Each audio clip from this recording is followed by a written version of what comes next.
আপনি যদি ফেসবুকে সফল হইতে চান তাহলে আপনাকে ভাইরাল হওয়ার নেশাটা টোটালি মাথা থেকে দূর করতে হবে। আপনাকে ফেসবুকের অ্যালগোরিদম সম্পর্কে বুঝতে হবে, আপনাকে ফেসবুকের গাইডলাইন সম্পর্কে বুঝতে হবে, তাহলে আপনি সফল হতে পারবেন। হ্যালো গাইস, আসসালামু আলাইকুম। আবারও টিম 420 পেজ এবং ইউটিউব চ্যানেল থেকে নতুন একটি ব্লগ ভিডিও নিয়ে চলে আসলাম আপনাদের মাঝে। আপনারা সবাই কেমন আছেন? আপনাদের দোয়া ও ভালোবাসায় আবারও নতুন একটি ভিডিও নিয়ে আপনাদের মাঝে আমি চলে আসলাম। আজকে আমার এই ভ্লগ ভিডিওটিতে ফেসবুকের কিছু গুরুত্বপূর্ণ তথ্য আপনাদের মাঝে আমি তুলে ধরবো। তো প্রিয় বন্ধুরা, আপনারা এমন অনেকে আছেন যারা ফেসবুকের কোনো গাইডলাইন, ফেসবুকের অ্যালগোরিদম কোনো কিছু না বোঝে আপনারা দিনের পর দিন ভিডিও আপলোড করে যাচ্ছেন, কিন্তু এতে আপনারা কোনো ফেসবুকে সফল হতে পারতেছেন। কিন্তু আপনারা দিনের পর দিন ভিডিও আপলোড করার পরেও কোনো মনিটাইজেশন পাচ্ছেন না এবং কোনো ফেসবুক থেকে কোনো সফল হতে পারতেছেন না। আপনাদের এমন অনেকে আছেন যাদের ভিডিওতে কোনো ভিউ হয় না, দিনের পর দিন আপনারা ভিডিও আপলোড করে যাচ্ছেন, দিনের পর দিন আপনারা ফেসবুক ব্যবহার করতেছেন, কিন্তু ফেসবুকে আপনি কোনো সফল হতে পারতেছেন না। আপনাদের ভিডিওতে ভিউজ হবে কিভাবে? আপনাদের তো কোনো ফলোয়ার নেই। তো আমার আর আপনার তো ফলোয়ার নেই। এখন আমাদের মনে প্রশ্ন থাকতে পারে যে আমরা ফলোয়ার কিভাবে বাড়াবো। ফলোয়ার বাড়ানোর সব থেকে গুরুত্বপূর্ণ বিষয় হচ্ছে আমাদের কন্টেন্টের উপর নজর রাখতে হবে। তো বন্ধুরা, আপনারা কি জানেন যে কন্টেন্ট ভালো করলে ভিডিওতে ভিউজ আসবে, ভিডিও ভাইরাল হবে? আপনি যদি আপনার কন্টেন্ট ভালো করেন তাহলে ভিডিও এমনিতে ভাইরাল হবে, আর ভিডিও ভাইরাল করলে ফলোয়ার এমনিতে হবে, এমনিতেই ফলোয়ার বাড়বে। কন্টেন্ট ভালো করার জন্য আপনাদের ভিডিওর মধ্যে 3টি গুণ থাকা লাগবে। প্রথমত হচ্ছে আপনার ভিডিওর সাউন্ড কোয়ালিটি ক্লিয়ার রাখতে হবে এবং সাউন্ড কোয়ালিটি যেন ঠিক থাকে। দ্বিতীয়ত হচ্ছে আপনার ভালো একটা ক্যামেরাওয়ালা ফোন থেকে, এইচডি কোয়ালিটি একটা ভালো ফোন থেকে আপনার ভিডিও করা লাগবে, যেন আপনার ভিডিও কোয়ালিটি ভালো হয়। আর তৃতীয়ত হচ্ছে আপনাদের কন্টেন্ট ভালো করা লাগবে।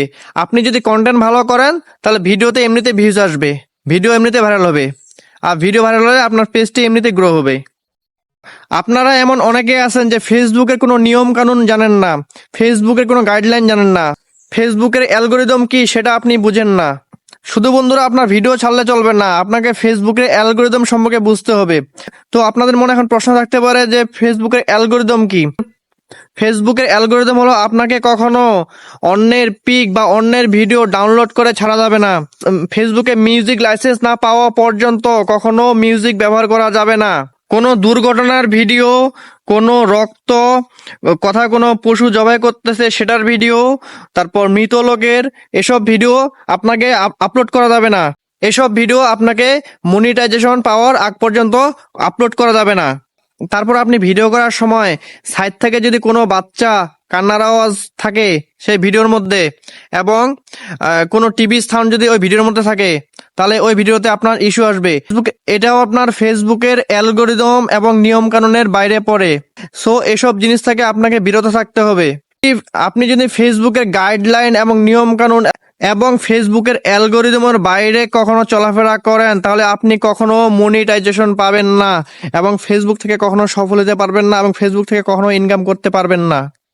আমাদের আশেপাশে এমন অনেকে আছেন যারা ফেসবুকের গাইডলাইন এবং নিয়ম কানুন না মানে দিনের পর দিন আপনি ফেসবুকে পড়ে থাকতেছেন, দিনের পর দিন আপনি ফেসবুকে কাজ করে যাচ্ছেন, এতে সফল হচ্ছেন না। সো আমি তাদের উদ্দেশ্যে বলবো যে আপনি সঠিক গাইডলাইন এবং ফেসবুকের অ্যালগোরিদম বুঝে শুনে ফেসবুকের নিয়ম কানুন মেনে চলে আপনি কাজ করতে থাকেন, দেখবেন আপনি খুব তাড়াতাড়ি সফলতা অর্জন করছেন। তো প্রিয় বন্ধুরা, আমি আপনাদের এই ভিডিওটির মাঝে এতক্ষণ যে তথ্যগুলো দিলাম, আমার তথ্যগুলো যদি আপনাদের উপকার হয়ে থাকে এবং আপনাদের যদি ভালো লাগে থাকে তাহলে ভিডিওটি একটি শেয়ার করে এই তথ্যগুলি অন্যদের কাছে পৌঁছে দেওয়ার সুযোগ দিন। আজকের এই ব্লগটি আমি এখানে শেষ করতেছি। সবাই ভালো থাকবেন, সুস্থ থাকবেন। আসসালামু আলাইকুম।